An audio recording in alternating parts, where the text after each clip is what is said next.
तो news analysis start करते हैं। 15 दिसंबर 2023, Indian express and the Hindu. तो 3 आर्टिकल्स लेंगे आज के। Number 1, asymmetric federation.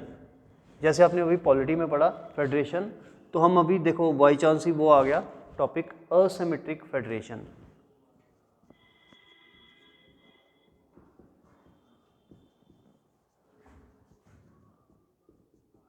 कि हमारी जो फेडरेशन है देश की वो असिमेट्रिक है। वो क्यों है? Number 2, Indira Gandhi peace prize. Recently हमने 2 अंग्रेज़ों को, 2 बाहर के सिटीजन्स को ये पीस प्राइज़ दिया है। तो न्यूज़ ये बन जाती है कि ये इंदिरा गांधी पीस प्राइज़ क्या है। ठीक है, इंदिरा गांधी पीस प्राइज़। और तीसरा आर्टिकल जो है वो है मेंबरशिप ऑफ यूरोपियन यूनियन।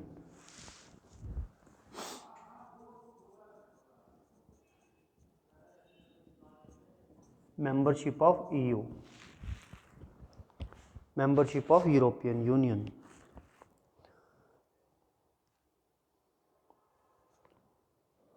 पहले टॉपिक पे आ जाते हैं, असिमेट्रिक फेडरेशन। तो न्यूज़ ये थी, while article 370 is seen as most obvious example of such federalism, many states enjoy special provisions.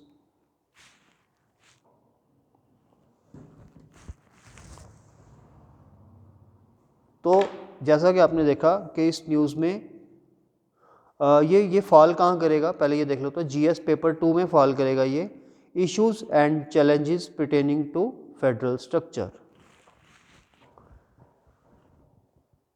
Issues and challenges pertaining to federal structure. तो हमारे जो फेडरल स्ट्रक्चर है उसमें क्या क्या इश्यूज आते हैं, ये जीएस पेपर 2 में फॉल करेगा पॉलिटी में।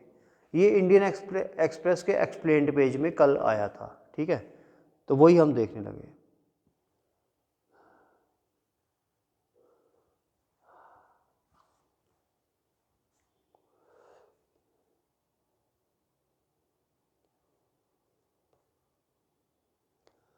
अब बेसिकली इसमें यह है कि एक फेडरेशन जो होती है वहाँ पे जो प्रॉपर फेडरेशन होती है वहाँ पे हर स्टेट को इक्वल पावर्स होती है। देखो, ये असिमेट्रिक फेडरेशन करने के लिए आपको पॉलिटी पूरी आनी चाहिए। ठीक है, जिसने पॉलिटी, जिसको पूरी नहीं आती वो ये टॉपिक नहीं पढ़ा सकता। तो क्योंकि मेरा सब्जेक्ट पब्लिक एडमिनिस्ट्रेशन रहा हुआ है, तभी मेरे को अमेरिका का कॉन्स्टिट्यूशन, ब्रिटेन का कॉन्स्टिट्यूशन, फ्रांस का और रशिया का पूरा पता है। तो तभी मैं अमेरिका का साथ साथ बता रहा हूँ। बेसिकली टर्म फेडरेशन जो आई है ना, ये अमेरिका की फेडरेशन से ही आई है। ठीक है, अमेरिका में क्या है, हर स्टेट का अलग कॉन्स्टिट्यूशन, अभी हमने पॉलिटी में पढ़ा। हर स्टेट की अलग से सिटीजनशिप भी है। सेंट्रल सिटीजनशिप तो है ही यूएसए की, स्टेट की भी है। तीसरा बहुत इंपॉर्टेंट पॉइंट अमेरिका में ये है कि वहाँ की जो सेकंड हाउस है, सेनेट, हमारे यहाँ पे राज्यसभा है ना, सेकंड हाउस, वहाँ पे है सेनेट, जिसको हाउस ऑफ स्टेट्स बोलते हैं। राज्यसभा यानी कि वहाँ की राज्यसभा सेनेट है। यहाँ की राज्यसभा में पॉपुलेशन के, स्टेट की पॉपुलेशन के हिसाब से लोग मेंबर्स होते हैं। जैसे यूपी में से ज़्यादा मेंबर, पंजाब में से कम, जेएंडके में से कम, क्योंकि हमारी पॉपुलेशन कम है। अमेरिका में क्या है, जितनी मर्जी पॉपुलेशन हो स्टेट की, कोई फर्क नहीं पड़ेगा, हर स्टेट में से 2 लोग ही आएंगे बस। समझ गए? तो टोटल स्टेट्स वहां पे अमेरिका में कितनी है? 50। तो वहां से कितने मेंबर आए? 100। सिंपल। अब ये हम क्यों पढ़ रहे हैं, इसका क्या मतलब है? यानी कि हम देख रहे हैं वहां पे कितनी ज्यादा सिमिट्री है, किसकी? फेडरेशन की। लेकिन हमारे यहां पे असिमिट्री है। सबसे बड़ी असिमिट्री तो यही है कि जितनी बड़ी ज़्यादा पॉपुलेशन उतने ज़्यादा मेंबर्स राज्यसभा में, इनफैक्ट उतने ज़्यादा मेंबर लोकसभा में भी। अभी महाराष्ट्र, अभी राजस्थान और मध्य प्रदेश में इलेक्शन आपने देखी तो कितने कितने मेंबर्स थे असेंबलीज में। हमारे यहाँ पे इलेक्शन होती है तो थोड़े से मेंबर्स होते हैं, है ना। इसका फ़र्क ये पड़ता है कि पार्लियामेंट में उसकी ज़्यादा से होती है जिस स्टेट की ज़्यादा पॉपुलेशन हो, है ना। क्योंकि जिस स्टेट की ज़्यादा पॉपुलेशन होगी वहाँ की वोटिंग ज़्यादा होगी। जैसे यूपी के अगर एमपीज़ ज़्यादा हैं पार्लियामेंट में तो वो वोटिंग जब करेंगे तो उनका पलड़ा भारी हो जाएगा। हमारे मेंबर्स कम होंगे, हमारा पलड़ा कम होगा, है ना। क्योंकि 8-10 स्टेट्स की पॉपुलेशन मिला के यूपी की पॉपुलेशन बनती है, यानी कि 8-10 स्टेट्स के एमपीज़ मिलाकर अकेले यूपी के एमपीज़ बनते हैं। और अगर 4-5 बड़ी बड़ी स्टेट्स मिल जाएं, यूपी, एमपी, राजस्थान, महाराष्ट्र, तमिलनाडु, ये बड़ी 5 स्टेट्स हैं, तो ये पार्लियामेंट का हाफ बनाती हैं, सिर्फ 5 स्टेट्स, और बाकी का हाफ बाकी की स्टेट्स मिलकर। तो असिमेट्री हुई कि नहीं हुई, राज्यसभा में भी लोकसभा में भी, राइट।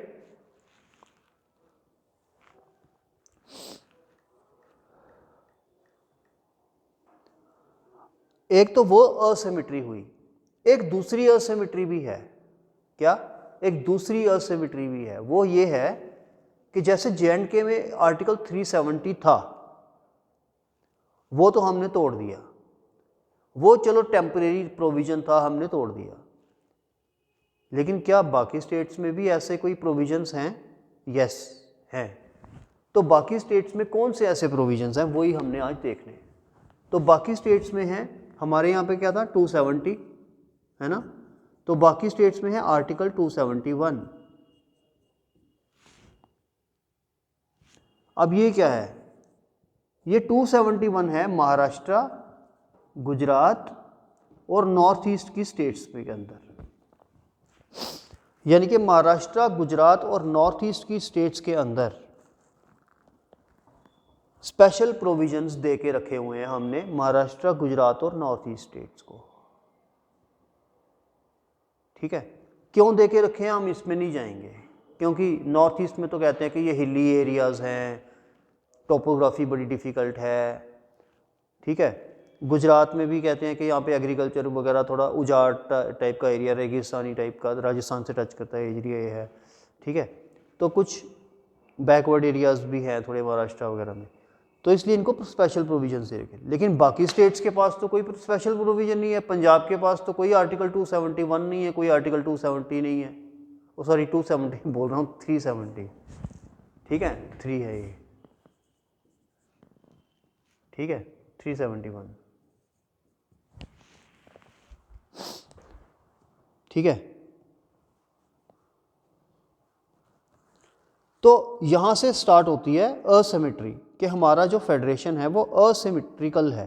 ठीक है, तो आप देखते हो कि फेडरलिज्म में एक डायग्रामेटिकली अगर हम देखें तो फेडरलिज्म में सेंटर है तो वो पावर्स डिस्ट्रीब्यूट करता है स्टेट्स को।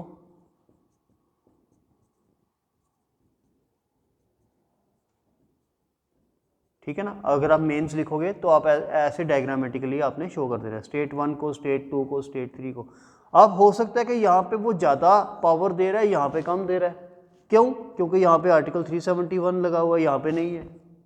ठीक है ना, इसका मतलब सेंटर ज़्यादा पावर इसको दे रहा है, इसको कम दे रहा है, इसको ज़्यादा दे रहा है, इसको कम दे रहा है, यानी कि फेडरेशन फिर क्या हुआ? असिमेट्रिक हुआ। ठीक है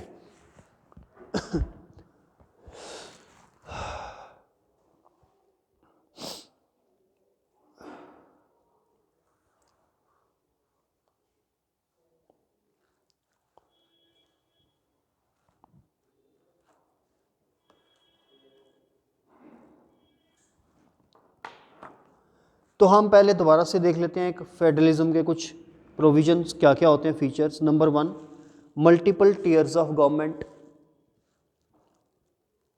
फीचर्स लिख रहे हैं हम फेडरलिज्म के। मल्टीपल टीयर्स ऑफ गवर्नमेंट, तो हमारे यहाँ पे कितने टीयर्स हैं? 3 टीयर्स हैं। Number 2 independent source of revenue, independent source of revenue. अब पीछे वाले में इसको ऐड भी कर सकते हो सेकंड पॉइंट को। Independent source of revenue means centre अपना अलग टैक्स लगा रहा है, स्टेट अपना अलग टैक्स लगा रही है। और पंचायती राज इंस्टीट्यूशंस भी अपना अलग टैक्स लगा सकते हैं, ठीक है। कॉन्स्टिट्यूशन, यानी कॉन्स्टिट्यूशन एक ही है, सिंगल कॉन्स्टिट्यूशन। और last independent judiciary, independent judiciary.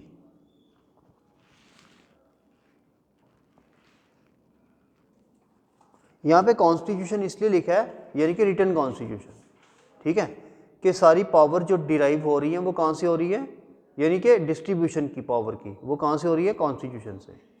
अगर कॉन्स्टिट्यूशन ही नहीं होगा तो पावर डिस्ट्रीब्यूट कौन कर रहा है?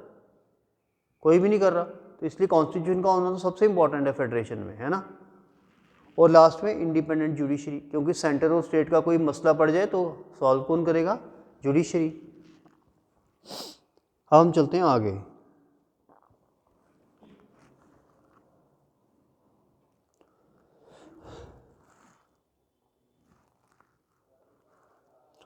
अब हम कहेंगे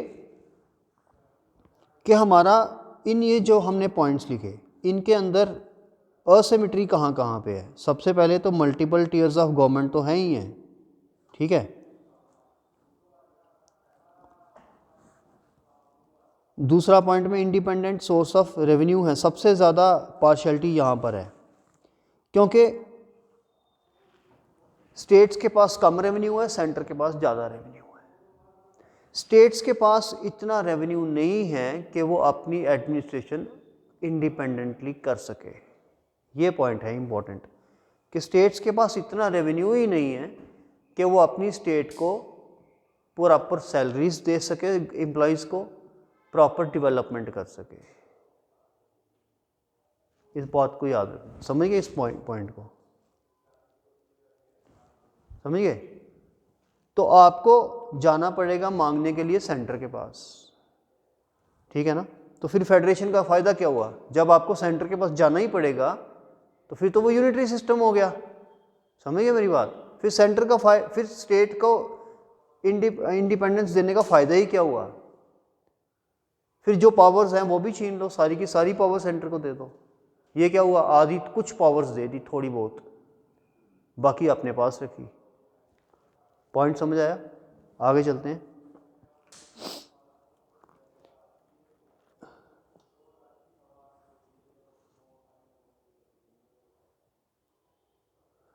शेड्यूल 7 जो है हमारा, उसके अंदर 3 लिस्ट्स हैं। ये जो मैं पीछे लिस्ट की बात कर रहा था, state union list, state list and concurrent list, ठीक है। तो ये शेड्यूल 7 में ये लिस्ट दी हुई है। तो इन लिस्ट के हिसाब से पावर जो है वो डिस्ट्रीब्यूटेड है। तो तभी हम इसको अपनी फेडरेशन को क्या बोलते हैं? क्वासी फेडरल बोलते हैं और असिमेट्रिक बोलते हैं। अब न्यूज़ क्या थी? न्यूज़ ये थी कि भाई असिमेट्रिक फेडरेशन है हमारी, क्योंकि रिसेंटली हमने आर्टिकल 370 को तोड़ दिया है, ठीक है। इसलिए ये टर्म अखबारों में आ रही थी, न्यूज़पेपर्स में आ रही थी, तो तभी हमने इसको डिस्कस कर लिया, काम हो गया ख़त्म। अब हम अपने नेक्स्ट टॉपिक पे आते हैं, इंदिरा गांधी पीस प्राइज़। ये पेज 16 पे आया था द हिंदू में, पेज 16 द हिंदू, 15 दिसंबर 2023। अब इसमें न्यूज़ ये है कि एक्टिविस्ट हैं 2, अली अबू, नाम है क्या? Ali Abu, ABU।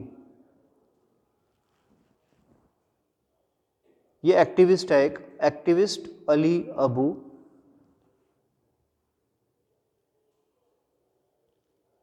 पूरा नाम है इसका, sorry, Ali Abu Awad. Activist Ali Abu Awad, AWW, 2 बार है, AWWAD,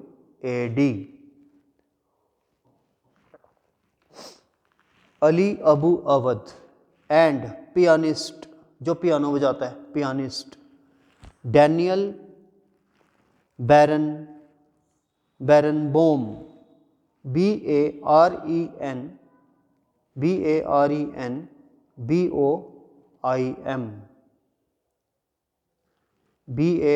baron, BOIM, B for Bombay. एक activist Ali Abu Awad and pianist Daniel Barenboim, इनको इंदिरा गांधी पीस प्राइज मिला है 2023 का, इंडिया ने दिया है। ये न्यूज़ है। अब न्यूज़ मैंने कहा था कि ये नहीं हो सकता कि वो पूछे किसको मिला है, वो ये पूछेगा सब इंस्पेक्टर के एग्ज़ाम में, क्लरिकल एग्ज़ाम में, बैंक के एग्ज़ाम में, लेकिन IAS के एग्ज़ाम में वो ये नहीं पूछेगा। IAS के एग्ज़ाम में वो पूछेगा बेटा बताओ इंदिरा गांधी पीस प्राइज़ क्या है। ठीक है ना। उसको ये नहीं याद, आपको ये नहीं याद रखना कि किसको मिला ना, उसको आपको ये पता होना चाहिए है पीस प्राइज़ है क्या चीज़। ठीक है, तो यही हम देखेंगे, इंदिरा गांधी पीस प्राइज़। तो ये इंदिरा गांधी पीस प्राइज़ देता कौन है? इंदिरा गांधी मेमोरियल ट्रस्ट सबसे पहले देता कौन है? Who gives this prize? Indira Gandhi memorial trust. Number 2, ये मिलता किस किस को है? Who gets this prize? Number 1, ए, ये मिल सकता है इंडिविजुअल्स को,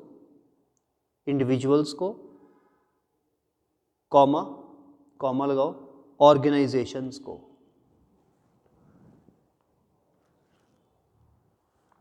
इंडिविजुअल्स को भी मिल सकता है, लोगों को, और ऑर्गेनाइजेशंस को भी मिल सकता है, जैसे किसी स्कूल को मिल गया। ठीक है।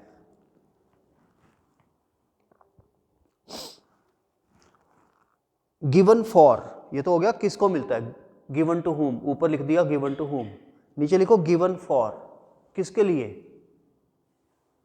For advancing peace, development and new global economic order, new global economic order, for advancing peace, development, new global economic order, and also for scientific discoveries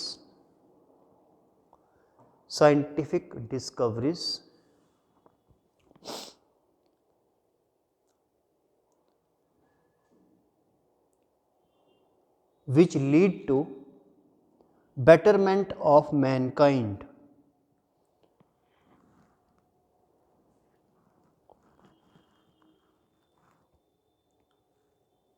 ठीक है। सबसे पहले मिलता किसको है? इंडिविजुअल्स को और ऑर्गेनाइजेशंस को मिलता है। क्यों मिलता है? उन इंडिविजुअल्स को मिलता है जो पीस की बात करे, जो डेवलपमेंट की बात करे, और जो न्यू ग्लोबल इकोनॉमिक ऑर्डर की बात करे, जो नई सोच लेकर सामने आए। और कुछ साइंटिस्ट को भी मिलता है साइंटिफिक डिस्कवरीज करने के लिए, उनको भी मिलता है। कल को साइंटिस्ट को मिल जाए, आप बोलोगे इसने क्या किया पीस वाला, तो उसने कोई ऐसी डिस्कवरी की होगी जो कि ह्यूमन बींग्स के लिए अच्छी साबित होगी। अब कोई न्यूक्लियर बॉम्ब बनाएगा, उसको ये नहीं मिलेगा, क्योंकि उसने तो डिस्ट्रक्शन के लिए डिस्कवरी की है ना। लेकिन कोई ऐसी चीज़ बनाएगा जिससे पीस आ जाए, जिससे डेवलपमेंट हो जाए, तो उसको ज़रूर मिलेगा। ठीक है। अब इन दो को क्यों मिला? इन दो को जो न्यूज़ थी क्यों मिला? क्योंकि इन्होंने इसराइल और पैलेस्टीन के बीच में जो लड़ाई लगी हुई है उसको पीसफुली एंड करने की बात की है। ठीक है, समझ गए? इनको क्यों मिला? क्योंकि इन्होंने इसराइल और पैलेस्टीन के वार को एंड करने की बात की है, बाय पीस लाने की बात की है। एक और चीज़, ये मिलता कैसे है? अब कोई पीस की बात कैसे करेगा? अब हम भी तो बोल रहे हैं कि पीस हो जाए वहाँ पे, तो हमें तो नहीं मिला। इनको क्यों किसको मिलेगा? ठीक है। तो जो कोई बुक पब्लिश करेगा इसके लिए, फॉर पब्लिशिंग रिटन वर्क, लिखो for publishing written work published written work, यानी कि अब वो बुक भी हो सकती है, न्यूज़पेपर आर्टिकल्स भी हो, यानी कि एक आर्टिकल लिख दिया तो बस काम ख़त्म, मेरे को अब पीस प्राइज़ मिल जाना है। वो आर्टिकल्स बार बार आने चाहिए, नज़र में आना चाहिए कि हाँ यार ये बंदा बात कर रहा है ना, तभी तो कभी कभी नोबेल पीस प्राइज़ भी मिलता है। वो एक आर्टिकल से नहीं मिलता, बार बार लिखोगे, बार बार बोलोगे, बार बार न्यूज़ में आओगे तो तब मिलेगा। इसके रेसिपिएंट्स कौन हो सकते हैं? Both national and international. देखो रेसिपिएंट्स कौन हो सकते हैं? Both national and international.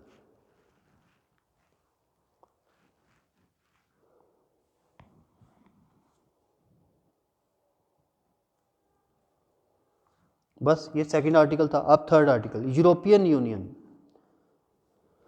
तो न्यूज़ क्या है? European union agrees to open membership negotiations with Ukraine.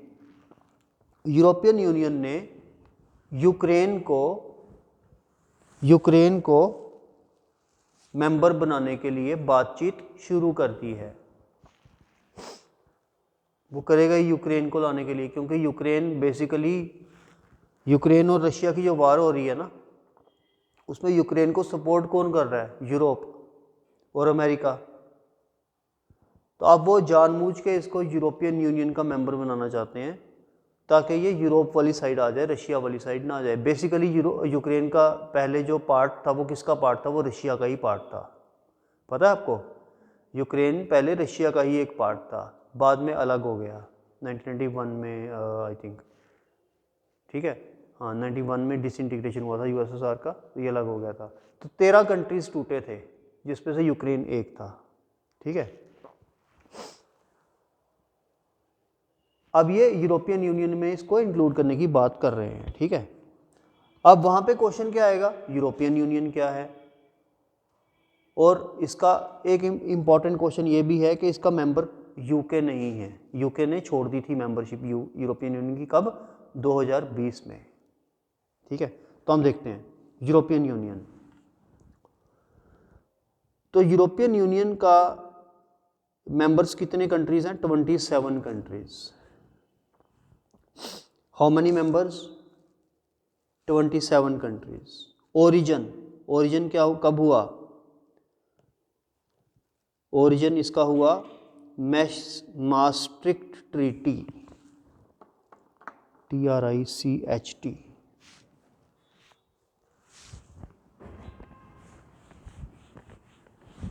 ये MAASTRICHT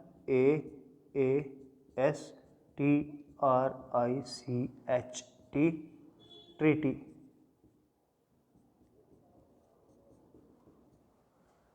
नाइनटीन 1993। तो ओरिजिन कब हुआ? 1993 में। कौन सी ट्रीटी साइन हुई? मास्ट्रिक्ट ट्रीटी। ये मास्ट्रिक्ट जगह का नाम है। कितने मेंबर्स हैं? 27 मेंबर्स हैं। अब इसकी मेंबरशिप के लिए क्या क्या चाहिए? अगर आपने इसका मेंबर बनना है तो क्या क्या करना पड़ेगा? तो लिखो मेंबरशिप क्राइटेरिया। तो मेंबरशिप क्राइटेरिया कब बना था? ये बना था बाय कोपन, इसको बोलते हैं, मेंबरशिप क्राइटेरिया को बोलते हैं Copenhagen criteria. Copenhagen criteria. Copenhagen south Africa में है क्राइटेरिया। अब इसको कोपनहेगन क्राइटेरिया क्यों बोलते हैं? क्योंकि ये क्राइटेरिया डिसाइड हुआ था कोपनहेगन जगह में। तो मेंबरशिप का क्राइटेरिया है कोपनहेगन क्राइटेरिया। क्राइटेरिया 3 चीज़ों से है। Number 1, stability of the institutions.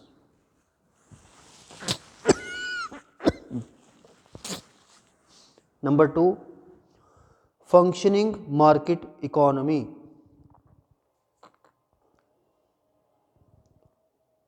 Number 3, obligation of membership.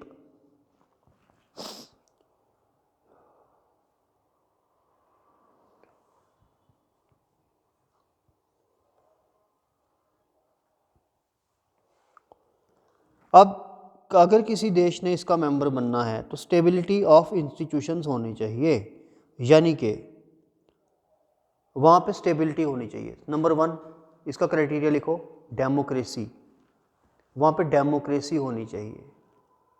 Number 2 rule of law, वहाँ पे रूल ऑफ लॉ होना चाहिए। क्या होना चाहिए? रूल ऑफ लॉ होना चाहिए।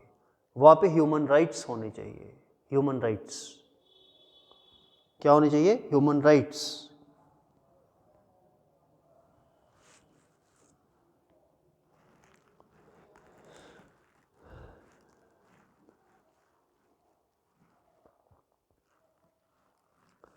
तो अगर किसी कंट्री में डेमोक्रेसी प्रॉपर है, रूल ऑफ लॉ है, ह्यूमन राइट्स की रिस्पेक्ट है, ठीक है ना, और उस कंट्री, तो फिर उस कंट्री को हम यूरोपियन यूनियन का मेंबर बना सकते हैं। Number 2 functioning of market economy,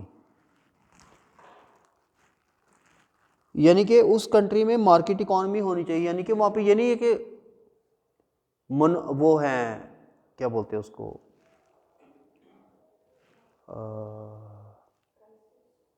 एक ही कंपनी का रूल हो, जहाँ पे मोनोपली, ये नहीं है कि एक ही कंपनी सारा कुछ चला रही है, पूरा देश चला रही है, मोनोपलीज हैं, है ना। मोनोपली सिस्टम नहीं होना चाहिए, कम्पिटिटिव सिस्टम होना चाहिए, ठीक है। तीसरा obligation of membership,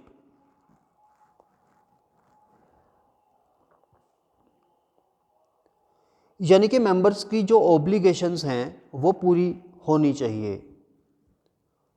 European union basically जो है ये पॉलिटिकल मेंबरशिप है और इकोनॉमिक मेंबरशिप है।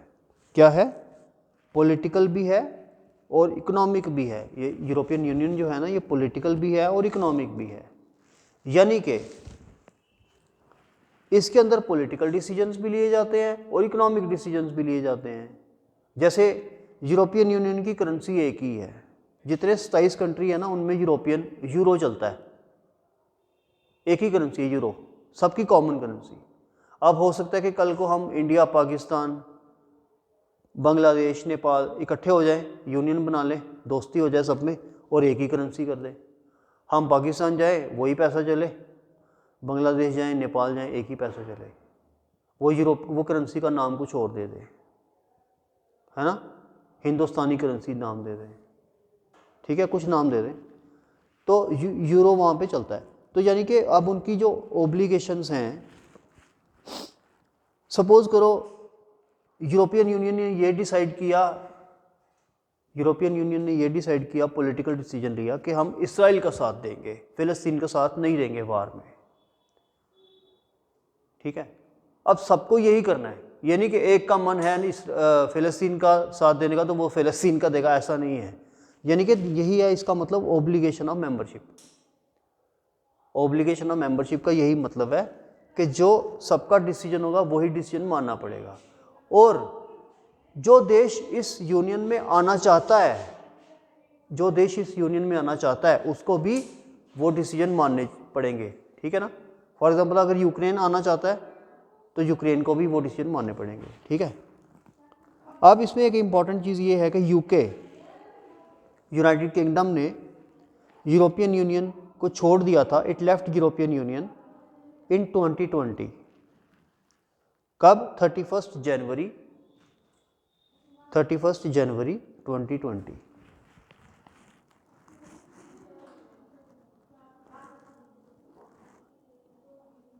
ठीक है, बस यही था आज का 3 आर्टिकल्स।